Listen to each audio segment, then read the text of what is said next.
अर्थ सरोकार सब्स्क्राइब गरिदिनु भएकोमा धन्यवाद। शेयर बजार चाहिँ एउटा हाईएस्ट बिन्दु चाहिँ अब बनाउँछ।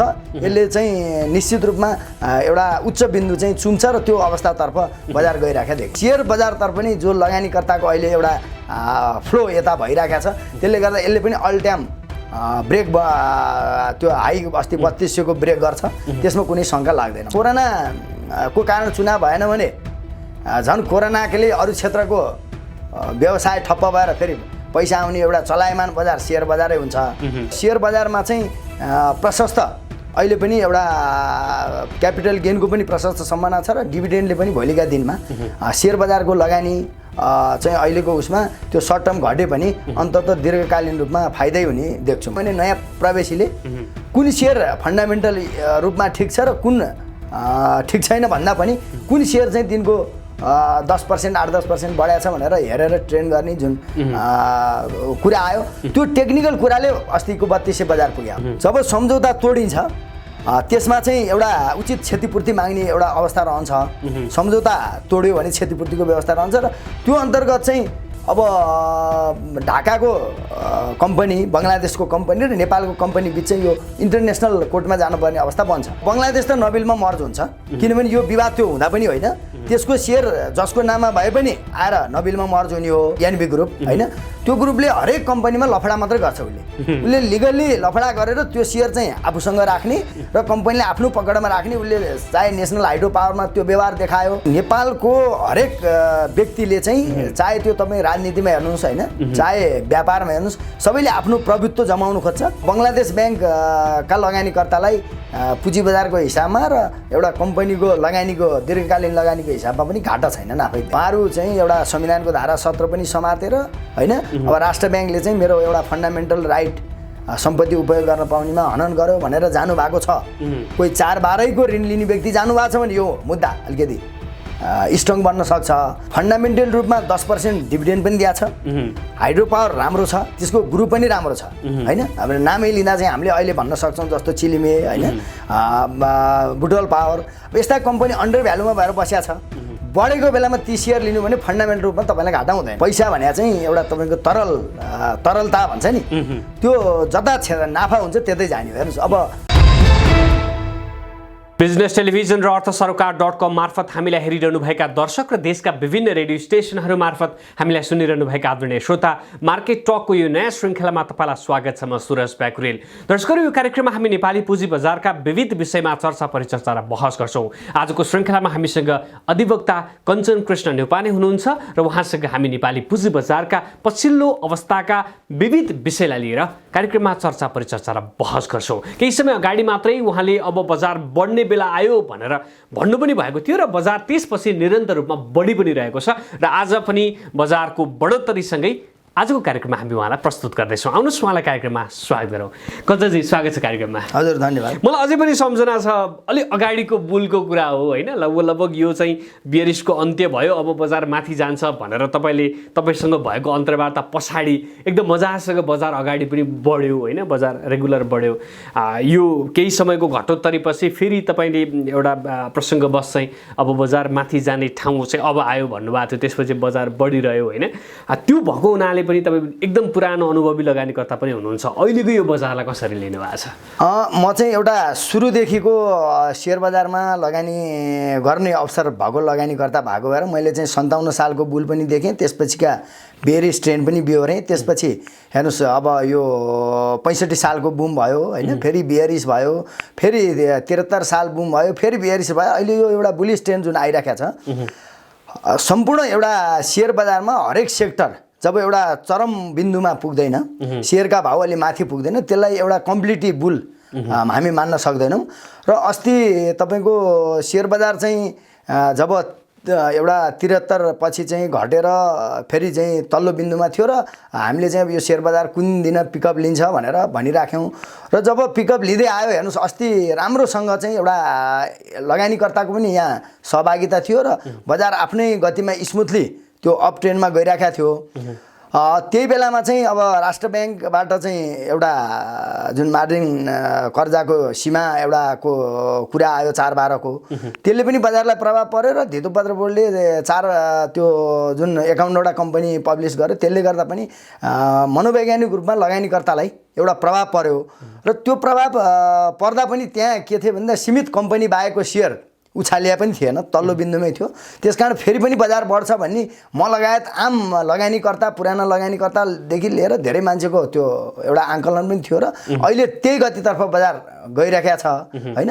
अब यो चाहिँ सम्भवतः हेर्नुस्, अब यो वर्षभरि चाहिँ अलिकति सेयर बजार चाहिँ यो अप एन्ड डाउन हुने त यसको स्वभावै हो, तर ठुलो बियरिस हिसाबमा तल जाँदैन। त्यो कुरा अस्तिको 2200 चान्चुन अङ्क तल नगएपछि पनि अब देखिसक्यो र अब पनि हामी एउटा दाबी साथ के भन्न सक्छौँ भने हेर्नुस्, निर्वाचन आउँदैछ, तरलता पनि बिस्तारै सहज हुने अवस्था बन्छ र ब्याङ्कको सेयर अझ पनि अन्डर भ्यालु छ। त्यो भन्दै रहँदा कतिपय हाइड्रोका राइट आउँदैछन्, फन्डामेन्टल रूपमा स्ट्रङ र कम्पनीले चाहिँ एउटा ग्रोथ गरिराखेका कम्पनी कुनै हाइड्रो प्रोजेक्टहरू नयाँ थपेर राइट सेयर निकालेर काम गर्छ भने त्यसको सेयर पनि भोलि ड्युरेबल माथि जान पनि सक्छ र स्थिर रहन सक्छ, त्यो घट्ने अवस्था रहँदैन। अर्को कतिपय हेर्नुहोस्, फाइनेन्स र विकास ब्याङ्कको अब सङ्ख्यामा एकदम कम भइसकेको छ। अब ती कम्पनीहरू पनि फन्डामेन्टल रूपमा स्ट्रङ छ र ग्रोथ गर्दै गएको छ भने ती पनि अब सङ्ख्यामा पनि थोरै छ, त्यसकारण झर्ने अवस्था देखिन्न र ब्याङ्कहरू चाहिँ अझ पनि तपाईँको लगभग अन्डर भ्यालु नै स्थितिमा देखिन्छ। त्यसकारण एकचोटि एक्सट्रिमली बुल आउँदा ब्याङ्किङ सेक्टर, माइक्रो हैन, इन्सुरेन्स, अब यो चल्दै जाँदा, सेक्टर परिवर्तन भइजाँदा चाहिँ सेयर बजार चाहिँ एउटा हाइएस्ट बिन्दु चाहिँ अब बनाउँछ।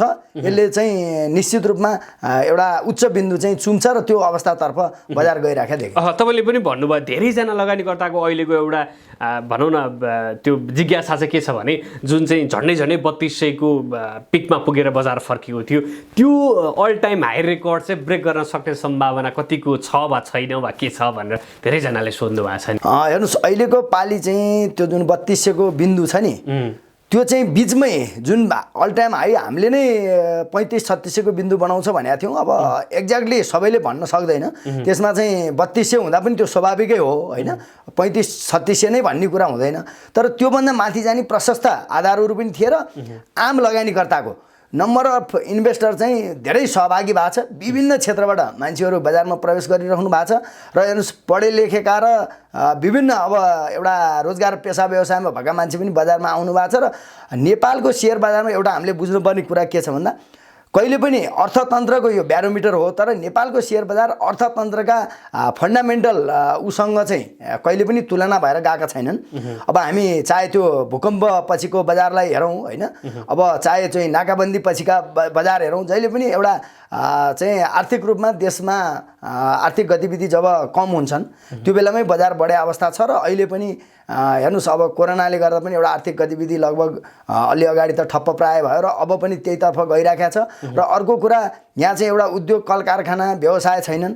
अब धेरै मान्छेको एउटा रोजगारी पनि नभएको अवस्थामा सरकारले पनि हाइड्रो मार्फत एउटा जनतामा सेयरको अभियान ल्यायो, कृषि विकास ब्याङ्कले पनि एउटा त्यो चर्चा ल्यायो। यो चिलिमे लगायतका कम्पनीले हेर्नुहोस् त्यहाँका स्थानीयवासीलाई उगरेपछि धेरै मान्छेहरू चाहिँ सेयर बजार र सेयरतर्फ आकर्षित भएका छन् र कतिपय व्यक्तिले यसबाटै एउटा आफ्नो जीवनस्तर पनि उकासे अहिले अवस्था देखिन्छ। र यहाँ चाहिँ हेर्नुहोस्, एउटा जग्गा चल्या छ, जग्गा पनि एउटा बुलिस अवस्थामा गएर बस्यो हैन। जति अगाडि जतिमा जग्गा किन्नेलाई पनि नाफै छ भन्दा अब सेयर बजारतर्फ पनि जो लगानीकर्ताको अहिले एउटा फ्लो यता भइरहेको छ, त्यसले गर्दा यसले पनि अल टाइम ब्रेक त्यो हाई अस्ति 3200 को ब्रेक गर्छ, त्यसमा कुनै शङ्का लाग्दैन। जस्तो यो अहिले चाहिँ लगानीकर्ताहरूमा एउटा त्रास के छ भने जस्तो भनौँ न एउटा लयमा बजार पुगिरहेको थियो, नमजासँग घट्यो हैन, अघिल्लो पटकको त्यो बुलदेखि बियरसम्म जाँदासम्मकै अङ्क जति नै घट्यो। अनि अहिले चाहिँ अलिकति बढ्ने बित्तिकै प्रफिट बुक गरिहाल्ने लगानीकर्ताहरू वा चाहिँ त्यो खालको प्रवृत्ति हाबी होला कि भन्ने पनि चिन्ता छ नि, यो चाहिँ कतिको सम्भावना देख्नु भएको छ? अब हेर्नु, सेयर बजारमा चाहिँ एउटा लङ टर्म इन्भेस्टमेन्ट एउटा हुन्छ, सर्ट टर्म एउटा हुन्छ। लङ टर्म इन्भेस्टमेन्ट गर्ने व्यक्तिहरूले ठुलो परिणाममा ब्याङ्कबाट लोन लिएर अथवा चाहिँ आफ्नै सो पुँजीले पनि ठुलो परिणाममा सेयरहरू किने हुन्छन् र उनीहरू कम्पनीसँग प्रत्यक्ष रूपमा संलग्न पनि हुन्छन् हैन। र अर्को कुरा चाहिँ नभए ठुला एउटा रकम परिचालन गर्न सक्ने व्यक्ति, अब ठुला खेलाडी भनौँ न, ती हुन्छ र उहाँहरूले चाहिँ त्यो सेयर होल्ड गरेर बस्ने क्यापेसिटी राख्नुहुन्छ। खालि उहाँहरूलाई त्यसको डिभिडेन्डले अथवा क्यापिटल गेनले ब्याङ्कको ब्याज तिर्न पाउनु पर्यो। र साना लगानीकर्ता जो अधिकांश अहिले चाहिँ ट्रेडरको रूपमा बजार प्रवेश गर्नुभएको छ, उहाँहरूले चाहिँ बजारलाई त्यो चलायमान गराउँदा यो अप एन्ड डाउनको स्थिति आएको हो। अब सेयर बजार चाहिँ कस्तो हो भने हेर्नुहोस्, ठुलो भोल्युमको सेयर अड्केर बस्दा पनि सानो सानो क्वान्टिटीको त्यहाँ कारोबार हुँदा पनि त्यसैले अप एन्ड डाउन गर्छ। यो एउटा साना चाहिँ व्यक्तिले पनि प्रभाव पार्न सक्छन्। यसमा विशेष गरी मनोवैज्ञानिक प्रभाव हुन्छ र अधिकांश ट्रेडरहरूले चाहिँ अब 20-30% भएपछि प्रफिट बुक गर्ने जुन अवस्था यो अहिले चाहिँ पछिल्लो टाइम यो धेरै देखिरहेको छ। अब फेरि प्रफिट बुक गर्यो भने पनि फेरि झरेर फेरि अन्तत जाने मासतिरै हो। यसको ट्रेन चाहिँ अहिले लगभग त्यो मासतिरैको ट्रेन बनिरहेको छ। अब यसलाई एउटा लगभग विभिन्न हामी कालखण्डको सेयर बजारको उतार चढाव हेर्दा पनि अधिकांश समय सेयर बजार माथि नै रहन्छ र कुनै अप्ठ्यारो र विशेष परिस्थितिमा त्यो बजार तल जाने हो। अहिले त्यस्तो अप्ठ्यारो विशेष परिस्थिति केही बनिसकेका छैन। हेर्नुहोस्, हामी 1175बाट 292 आउँदा माओवादीको चरम द्वन्द्व देशमा थियो र त्यो द्वन्द्वबाट एउटा माओवादी सरकारमा आएर त्यहाँका अर्थमन्त्रीले सेयर बजारलाई चाहिँ जुवागरको संज्ञा दिएपछि आम लगानीकर्तामा हामीलाई पनि अब यो सेयर बजारै माओवादी सरकार आएपछि यो पुँजीपतिको भनेर नराख्ने हो कि भन्ने लाग्थ्यो र त्यो कुरा अस्ति प्रचण्डजीले पनि आफ्नो भनाइमा व्यक्त गरिसक्नुभयो। र त्यस्तो अवस्था भने चाहिँ हेर्नु सधैँ पर्दैन र यो चाहिँ अब भूकम्प पछि पनि एउटा त्यस्तै अवस्था आयो र त्यसपछि फेरि बजार बढ्यो। त्यसकारण अहिले एउटा कम्पनीका सुशासन पनि अब धेरै खराब छैनन्। राष्ट्र ब्याङ्कको मोनिटरिङ एकदम राम्रो छ होइन। अब बिमादेखि सबैलाई अब एउटा हकप्रद धेरै ल्याउन नदिने होइन र एउटा कम्पनीहरूलाई चाहिँ मर्ज गरेर स्ट्रङ बनाउने भन्ने जुन नीति लिया छ र अब माइक्रो फाइनेन्सलाई पनि त्यो नीति लिया छ। त्यसले गर्दा कम्पनीहरू चाहिँ एउटा फन्डामेन्टल रूपमा स्ट्रङ हुँदैछन् र राम्रा कम्पनीले अरू कम्पनीलाई मर्ज अथवा एक्विजिसन गरेर बलियो बन्दैछन् भने अब पहिलाको जस्तो धेरै डराउनु पर्ने अवस्था आउँदैन र अब सेयर बजारमा चाहिँ प्रशस्त अहिले पनि एउटा क्यापिटल गेनको पनि प्रशस्त सम्भावना छ र डिभिडेन्डले पनि भोलिका दिनमा सेयर बजारको लगानी चाहिँ अहिलेको उसमा त्यो सर्ट टर्म घटे पनि अन्ततः दीर्घकालीन रूपमा फाइदै हुने देख्छु म। जस्तो बजारका कतिपय बियर लभरहरूको तर्क के पनि छ भने जस्तो अहिले तरलता सहज त्यति धेरै भइसकेको छैन होइन, तरलता अलिकति टाइट नै छ, ब्याङ्कमा गयो लोन पाइँदैन, अब डिभिडेन्ड दिनेले दिइसके त्यो खालको माहौल पनि छैन, निर्वाचन पनि तत्कालै अब यो कोरोनाका कारण हुन्छ कि हुँदैन भन्ने खालको कुरा पनि छ। बजार बढ्ने चाहिँ त्यस्तो के आधार छ र भनेर सोध्छ नि। अब हेर्नुहोस्, बजार बढ्ने सर्वप्रथम एउटा आधार चाहिँ देशका उद्योग व्यवसाय र हरेक सेक्टरहरू चाहिँ एउटा चलायमान छैनन् र हामी आर्थिक विकासतर्फ पनि जान सकिरहेका छैनौँ र त्यो मामिलामा अधिकांश विद्यार्थीदेखि पेसा व्यवसायका र व्यापारीहरू सबै सेयर बजारमा आउनु भएको छ र सेयर बजारमा चाहिँ हेर्नुहोस्, अब 50 सालदेखि स्थापना गरेका कम्पनीहरू होइन अहिले चाहिँ तपाईँको 250, 350, 400मा पाइएको छ भने त्यो एकदम हाई प्राइस म मान्दिनँ र तिनीहरूले लगभग डिभिडेन्ड पनि दिइराखेका अवस्था छन् र एउटा त्यो कम्पनीको प्राइसको हिसाबले यो माथि जाने एउटा आधार देखिन्छ। दोस्रो आधार के देखिन्छ भने हेर्नुहोस्, हाम्रो देशमा धेरै जसो हामी चाहिँ व्यक्ति धनी भएको देश छौँ। विदेशतिर एउटा सिस्टम बलियो हुन्छ र त्यहाँ एउटा हरेक व्यक्तिले ब्याङ्किङ लोन मार्फत आफ्ना दैनिक उपभोग्य वस्तुहरू पनि सुविधा उपयोग गरे हुन्छ भने मतलब जस्तो विदेशमा गाडीदेखि मोबाइलसम्म किस्ताबन्दीमा लिने हुन्छ। हामी त हेर्नुहोस्, प्रत्येक व्यक्ति चाहिँ केही नभएको मान्छेसँग पनि 2-4 आना जग्गा हुन्छ होइन। हामी एउटा बाजेको पालादेखि नै छोरा नातिलाई चाहिन्छ भने जुन पैसा एउटा जगेर्ना गरेर राख्ने हामीसँग पद्धति छ। त्यसकारण हामी नेपालीसँग हरेकसँग केही न केही रूपमा रकम छ। त्यो रकम जब एउटा सेयर बजारमा धेरै मान्छेको प्रवेश भएर आएको छ भने अब यो ब्याङ्किङ लोनमा मात्र डिपेन्ड रहेन।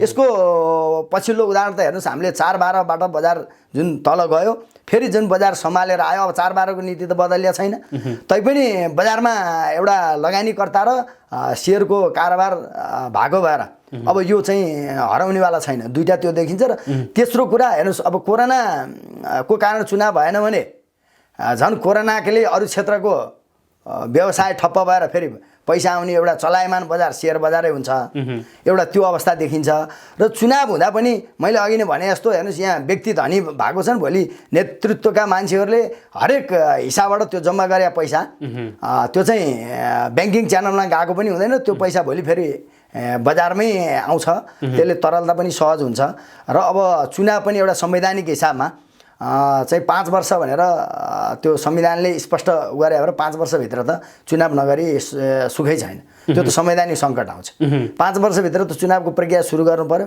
त्यसकारण अब त्यो विभिन्न चरणका कुराहरू आइरहेका छन् होइन त्यही 2 चरणमा हुनुपर्ने कि 1 चरणमा हुँदा 5 वर्ष अवधि नपुग्ला भन्ने कुरा आएका छन् त्यसकारण चुनाव त्यो 5 वर्षभित्र जुन अब हुँदैछ त्यसमा पनि शङ्का गर्नुपर्ने अवस्था देखिन्छ जस्तो तपाईँ कानुन विज्ञ भएको हुनाले पनि म यो प्रश्न सोध्दैछु कि यो चुनाव चाहिँ कुनै पनि बाहनामा चाहिँ अब कोरोना नभएको खण्डमा चाहिँ बाहनामा पछाडि धकेल्थे नि पहिला त्यस्तो हुने सम्भावना छैन यसमा त्यो बिल्कुल छैन संविधानले स्पष्ट 5 वर्ष स्थानीय तहको निर्वाचन 5 वर्षभित्र गरेर फेरि अर्को पदाधिकारी निर्वाचित गर्नुपर्छ भन्ने व्यवस्था गरे भएर यसलाई 5 वर्षभन्दा बढी लाँदा त तपाईँको संवैधानिक सङ्कट आउँछ होइन भोलि हामीले नै त्यो एउटा संवैधानिक हिसाबमा च्यालेन्ज गर्ने अवस्था बन्छ र 5 वर्ष पछाडि चाहिँ एउटा जननिर्वाचित पदाधिकारीको त्यो पद सकिन्छ र यो भ्याकेन्टको अवस्था रहन सक्दैन अब विशेष परिस्थिति पर्यो भने होइन अब देशमा एउटा सङ्कटै आयो कोरोनाले सबै मान्छे मरे भने अब त्यो बेला त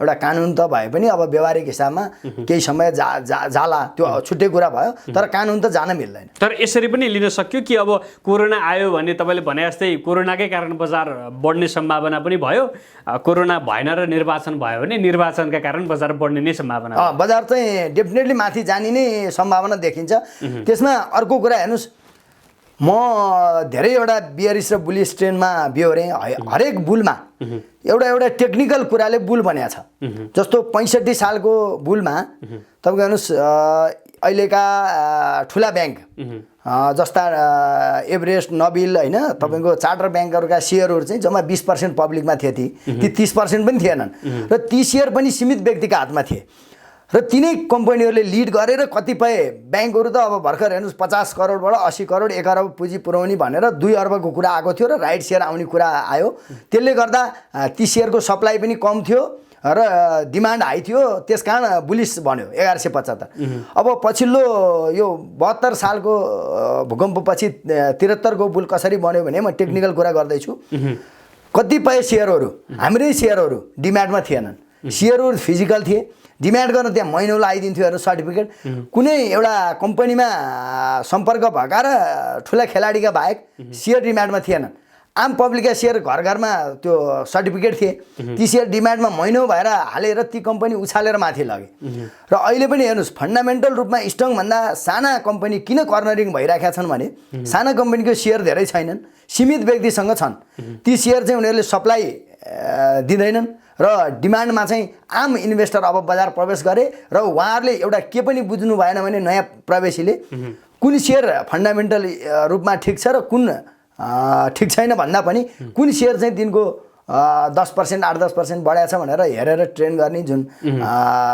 कुरा आयो त्यो टेक्निकल कुराले अस्तिको 3200 बजार पुग्यो अस्तिको 3200 मा त कुनै राम्रो कम्पनी बढाएको थिएन हेर्नुहोस् होइन ठिक्क कम्पनी अलिअलि माथि गए र सबभन्दा इपिएस नेटवर्थ माइनस भएका होइन कम लो क्यापका कम्पनी नै उछालेर माथि गए र अब अहिलेकोमा हेर्नुहोस् अब ब्याङ्कहरू मर्ज हुने क्रममा छन् यो अस्तिको नबिल र एनबिबी ब्याङ्कले पनि देखियो र अब इन्भेस्टमेन्ट र हिमालय ब्याङ्कको मर्ज जब तोडियो अब फेरि यिनीहरूले पनि 1-2टा ब्याङ्क लिएर मर्ज हुने रणनीति बनाइराखेका छन् र त्योतर्फ जानुपर्छ त्यसकारण अब हेर्नुहोस् ब्याङ्कका कतिपय सेयरहरू पनि अब मर्ज हुँदा रोकिने अवस्था बन्छ र त्यहाँ पनि सप्लाई थोरै हुन्छ भोलि अब बिमाहरू पनि मर्ज हुने अवस्था बन्छ र त्यहाँ पनि सप्लाई थोरै हुन्छ त्यसकारण फन्डामेन्टल रूपमा स्ट्रङ ई कम्पनीका पनि सप्लाई जब मर्जमा गएर रोकिएर कम हुन्छ होइन अब यसमा चाहिँ डिमान्ड बढ्छ र त्यसकारण पनि एउटा चाहिँ सेयर बजार अझ पनि माथिल्लो बिन्दुमा पुग्ने चाहिँ एउटा सम्भावना पनि देखिन्छ त्यसै तपाईँले प्रसङ्ग ल्याइहाल्नु भयो यो हिमालयन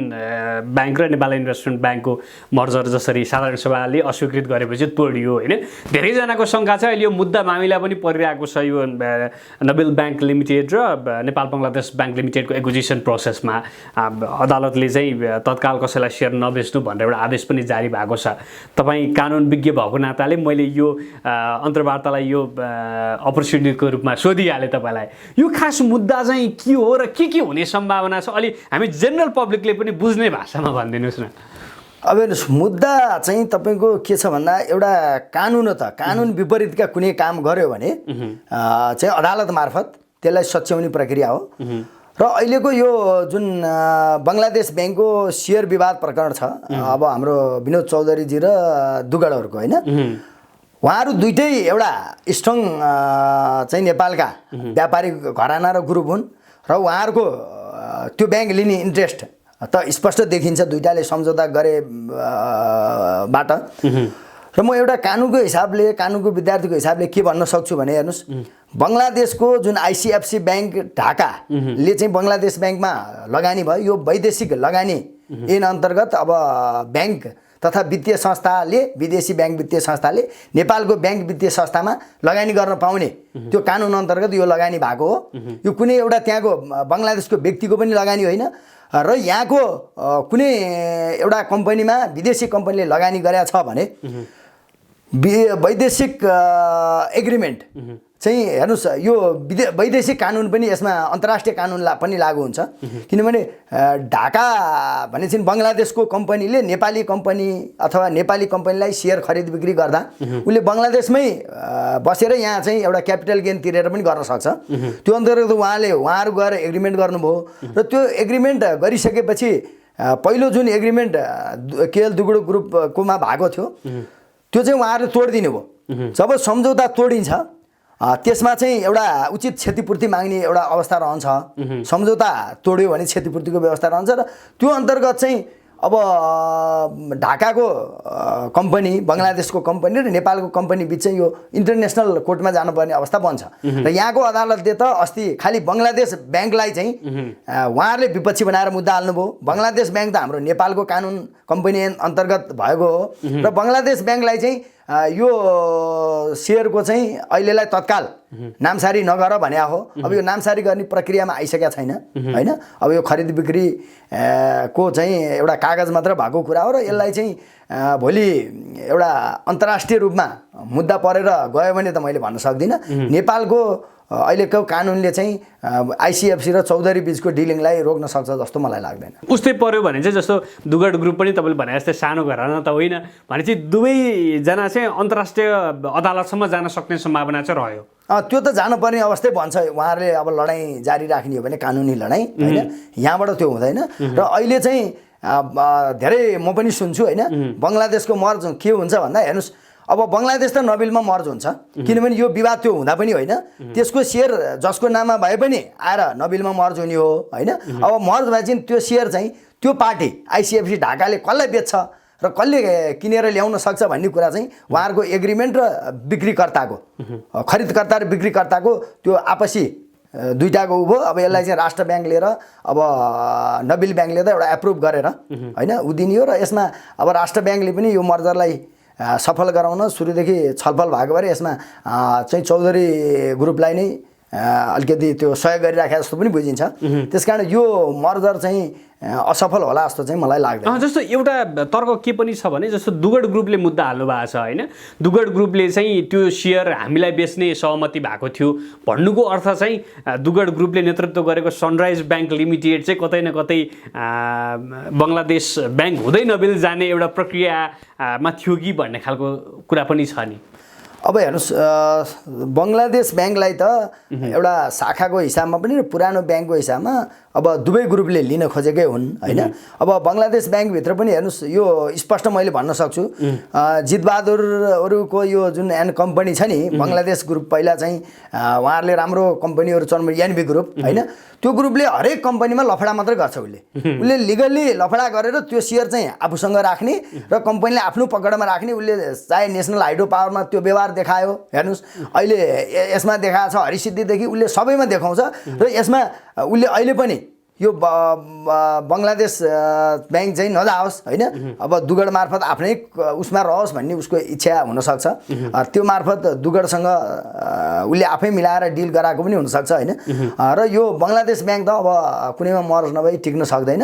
र अब यो नबिलको मर्ज चाहिँ असफल हुन्छ जस्तो लाग्दैन, कानुनी रूपमा पनि त्यो देखिँदैन। जस्तो यो जुन झगडा परिरहेको छ नि अहिले हिमालयन र नेपाल इन्भेस्टमेन्ट ब्याङ्क लिमिटेडको जुन मर्जरको कुरा एकदम माथि अगाडि बढिरहेका बेलामा जसरी हिमालयन ब्याङ्कको साधारण सभाबाट अस्वीकृत भयो नि, भोलि त्यस्तै खालको आउन सक्ने सम्भावना चाहिँ हुन्छ कि हुँदैन कानुनमा त?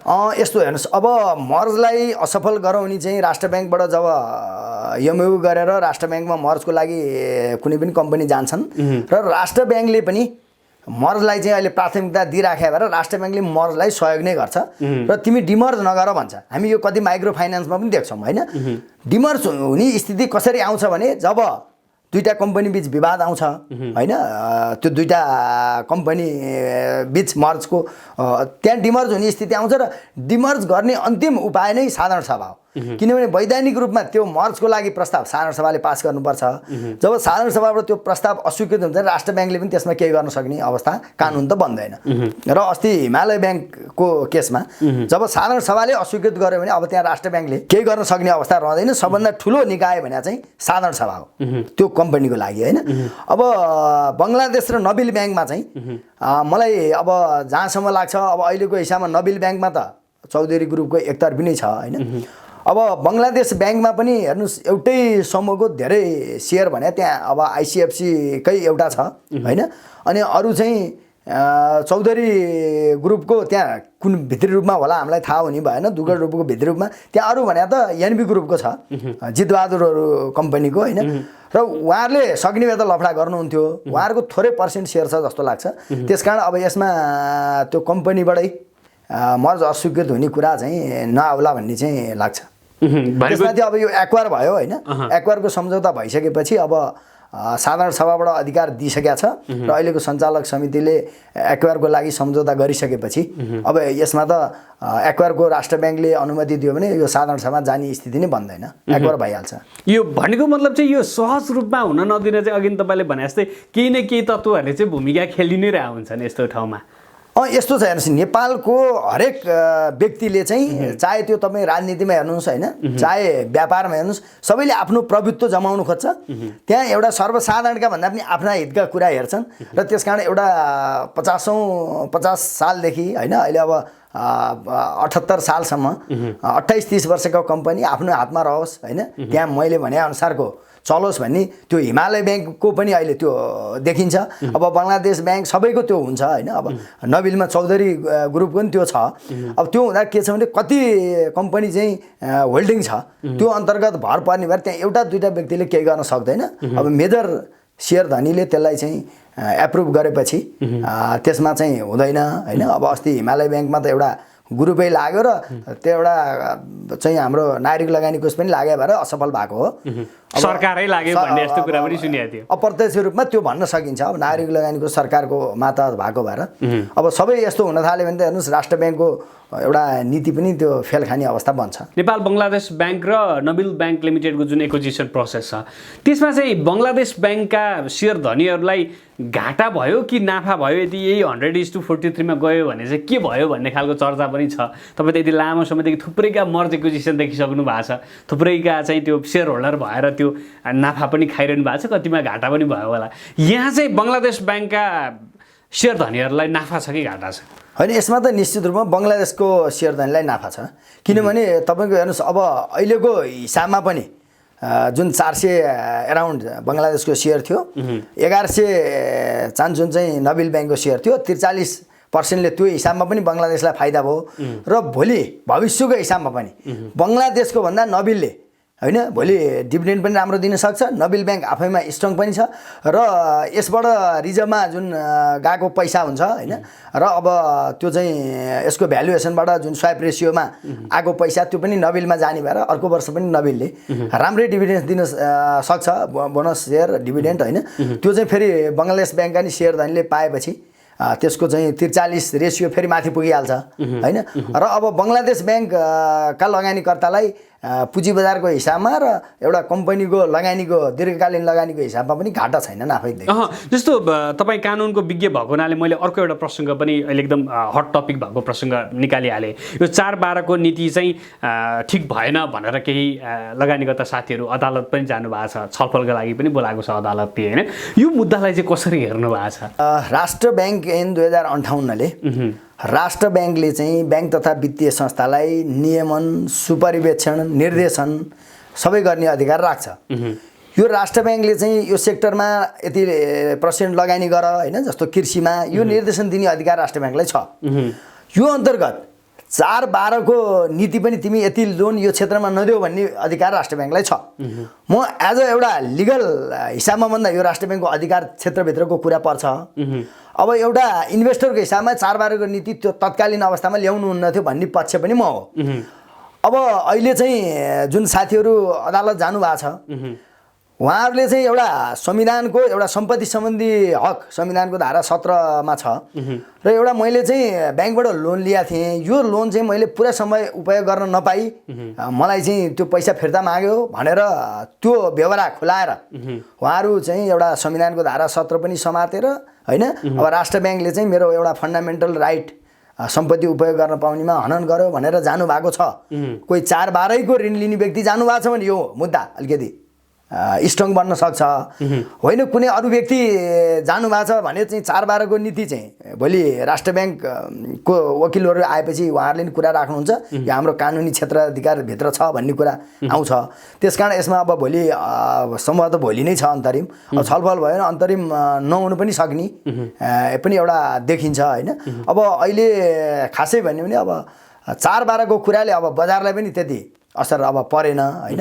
अब कानुनी रूपमा राष्ट्र ब्याङ्कको अधिकार क्षेत्र छ र दिइसक्या ऋणी चाहिँ अदालत मेरो अधिकार क्षेत्र जानु भने उहाँको हकमा चाहिँ, होइन, तपाईँले यो नगर्नुहोस् भनेर बोलिदिन सक्छ। 4/12 को नीति नै उलटपुलट गर्छ जस्तो चाहिँ मलाई लाग्दैन।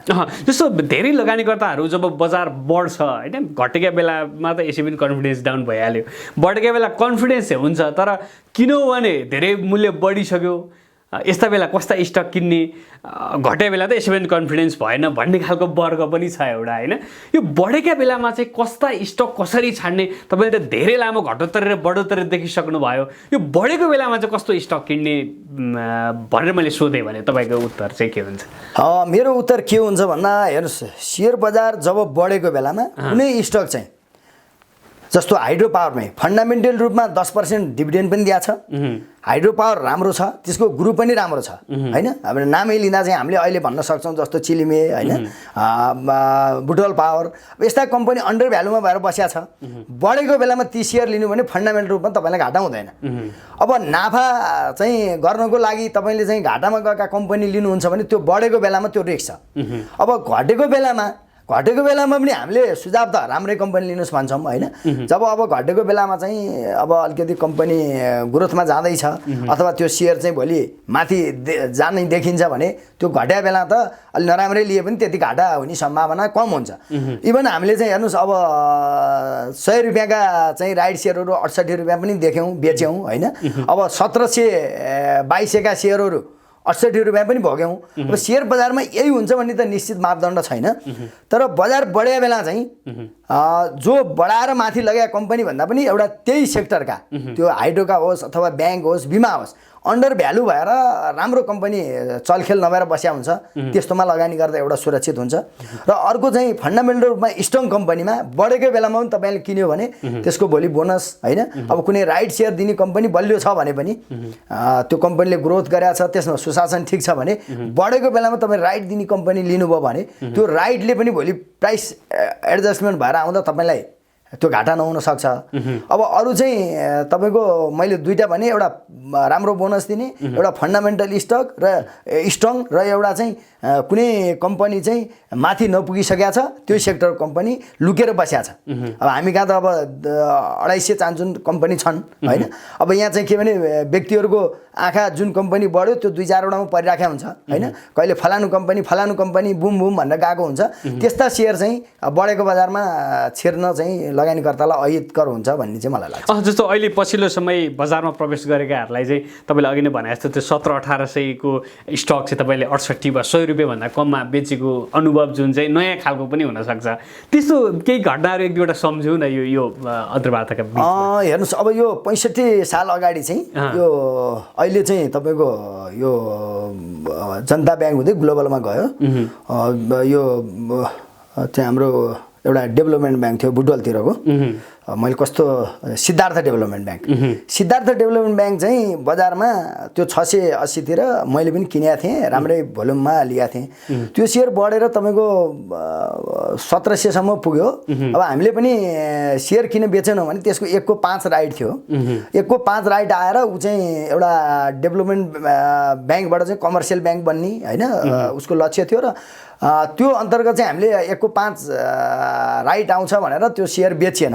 अब भोलि कमर्सियल ब्याङ्क हुँदा 250-400 भाउ भयो भने पनि राम्रै नाफा हुन्छ भनेर पछि जब 1 को 5 राइट सेयर भरियो, अब बजार पनि बेरिस गयो होइन। अब त्यो लगभग 65 साल पछि त्यो बजार बेरिस गयो र 67 तिर होला लगभग त्यसका सेयरको भाउ चाहिँ 100 रुपियाँ तल 68 रुपियाँ आयो र 68 रुपियाँ आउँदा हेर्नुहोस् हामीले राइट सेयर भरे पैसा पनि उठेन।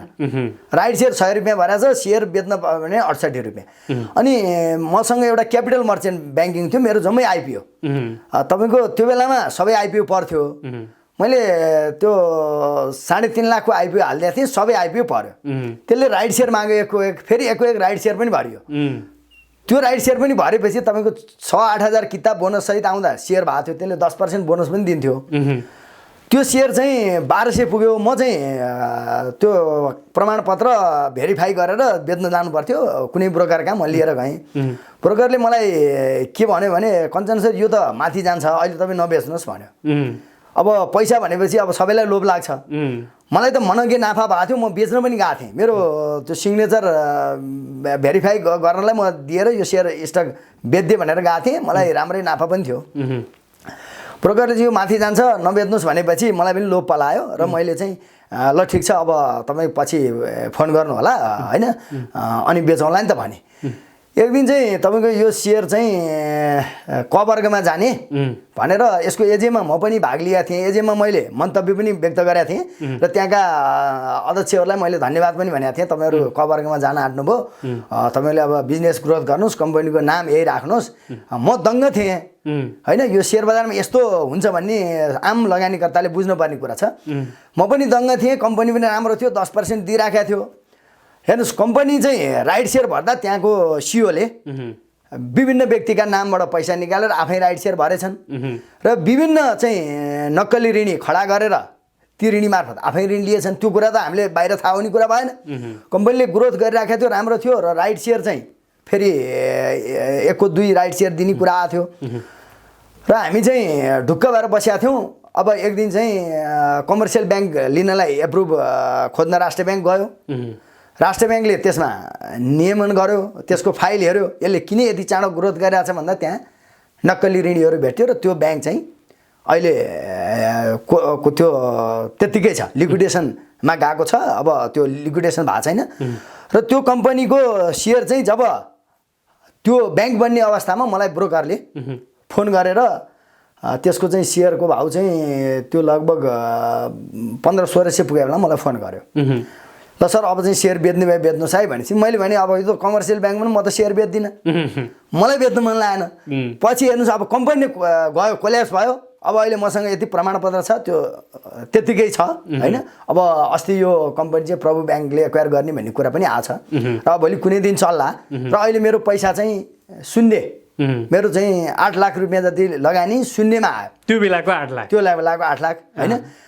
अब सिद्धार्थ डेभलपमेन्ट ब्याङ्कको मैले भने होइन, अब त्यो चाहिँ 68 रुपियाँमा आयो। त्यसकारण यो बियरिस ट्रेन्ड गयो, नसोचेको बियरिस ट्रेन्ड गयो भने हेर्नुहोस् तपाईँको यो अहिले हाइड्रो अस्ति जुन 40 रुपियाँ 43 रुपियाँ थियो नि, त्यही हालत हुनसक्छ।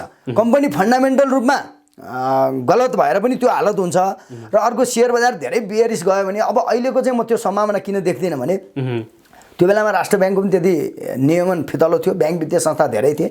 सायद त्यही यस्तै घटनापछि अनि यी किस्ट ब्याङ्ककादेखि यस्तै धेरै घटनादेखि राष्ट्र ब्याङ्कले चाहिँ ब्याङ्कको सङ्ख्या नि घटाउने र स्ट्रङ एउटा नियमन गर्ने एउटा नीति अख्तियार गर्यो र अब अहिले चाहिँ सेयर बजारमा त्यो बेला सीमित लगानीकर्ता थिए हामी जो अहिले चाहिँ निर्मल प्रधानहरू भन्छौँ नि त्यो बेलामा सेयर बजारमा माथि लाने उहाँहरूले हो होइन हामीले नामै लिएर हामी सङ्गत पनि गऱ्यौँ हामीले उहाँहरूसँग अब कति देख्यौँ उहाँहरूले चाहिँ अब कमाएका पनि देख्यौँ माला जपेर हिँडे पनि देख्यौँ होइन त्यो अवस्था भने चाहिँ सीमित लगानीकर्ता थिए म एकजना मैले उहाँको नाम बिर्सेँ सानिमा ब्याङ्कको डाइरेक्टर हुनुहुन्थ्यो सानिमा ब्याङ्कलाई हामीले स्ट्रङ लिन्थ्यो मलाई पङ्कज भन्ने के हुनुहुन्थ्यो मलाई भन्नुभयो हामीले चाहिँ यसरी लिएर चलाएको छौँ पछि हेर्नुहोस् उहाँको नै भोलि सेयर चाहिँ लिलामीमा निक्लन पर्ने अवस्था बन्यो र उहाँहरूले त्यो कसैले सेटल गर्नु त्यो म जान्दिनँ र उहाँहरू नै त्यो पुँजी बजारबाट लगभग त्यो धेरै घाटा खानुपर्ने अवस्था बन्यो र इभन मैले पनि तत्कालीन अवस्थामा 1175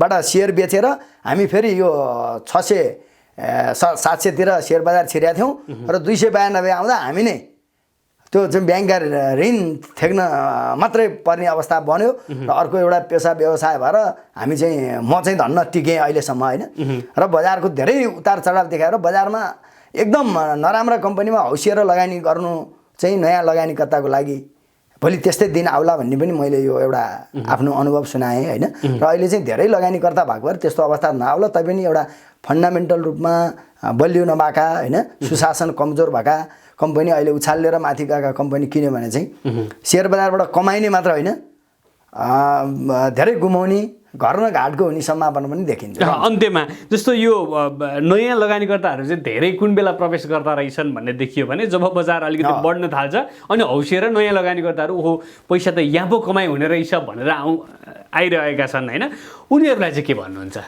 अब हेर्नुहोस् हरेक सेक्टरमा यो पानी बए जस्तो हो पैसा भने चाहिँ एउटा तपाईँको तरलता भन्छ नि त्यो जता नाफा हुन्छ त्यतै जाने हो हेर्नुहोस् अब बोर्डिङ स्कुल खोलेर नाफा हुन थाल्यो सबैले बोर्डिङ स्कुल खोले होइन अब होटेल खोलेर नाफा होटेल खोले अब अहिले कोरोनामा होटेल खोल्दैनन् हिजो जग्गा बढ्यो सबैले जग्गामा लगानी गरे अब जग्गा पिक उसमा पुग्यो प्राइसमा अब सेयर बजार बढ्दैछ सबै लगानी सेयर बजारमा आउने हो त्यो चाहिँ साना ठुला सबै आउने हो त्यो पैसा मुद्राको विशेषतै त्यही हो जुन क्षेत्र चलायमान हुन्छ त्यो त्यतै जान्छ र अहिले आम लगानीकर्ता चाहिँ सेयर बजारमा आउनुको एउटा कारण अरू क्षेत्रभन्दा यो चलायमान छ दोस्रो कारण चाहिँ हेर्नुहोस् के छ भन्दा उद्योग कल कारखानाहरू यिनीहरू पर्याप्त नेपालमा छैनन् र रोजगारीको अवसर पनि छैन र सेयर बजारले सानो पुँजी लगानी गरेर एउटा प्रतिफल दिइराखेको छ र अर्को कुरा जुन हामी एउटा मिडिया अथवा चाहिँ हल्ला भन्छौँ नि व्यक्तिहरूले पनि अब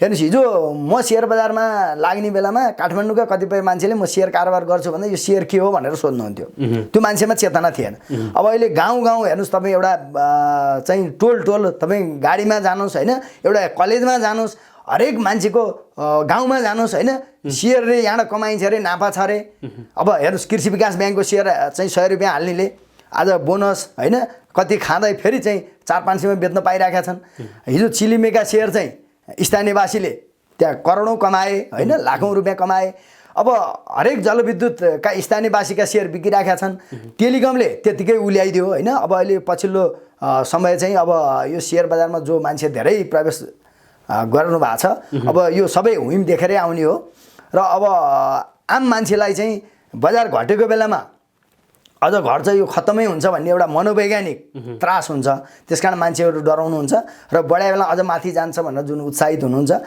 यो एउटा प्रविधि चाहिँ सुधार्नुपर्छ र बजारमा छिर्ने भने घटेकै बेलामा पनि राम्रा कम्पनी लिएर छिर्नु पर्यो होइन अब बढेका बेलामा संयमित भएर प्रवेश गर्नु पर्यो त्यसमा पनि राम्रा कम्पनी चाहिँ लिएर तपाईँ छिर्नुभयो भने थोरै गरेर लगानी बढाउँदै जानु भने सेयर बजारबाट तपाईँले घाटा खानु पर्दैन हवस् त तपाईँको यो समय र संवादका लागि धेरै धेरै धन्यवाद हस् तपाईँ र तपाईँको टेलिभिजनलाई पनि धन्यवाद हवस् त दर्शकहरू यो विशेष संवादसँगै आजका लागि हाम्रो कार्यक्रमको निर्धारित समय सकिएको छ कार्यक्रम सम्बन्धी केही सल्लाह सुझाव वा प्रतिक्रिया भई स्क्रिनमा देखाइएको हाम्रो ठेगानामा सम्पर्क गर्न सक्नुहुनेछ कार्यक्रमका सम्पूर्ण युनिटसँगै म सुरज प्याकुरेलाई पनि बिदा दिनुहोस् नमस्ते अर्थ सरोकार सब्स्क्राइब गरिदिनु भएकोमा धन्यवाद।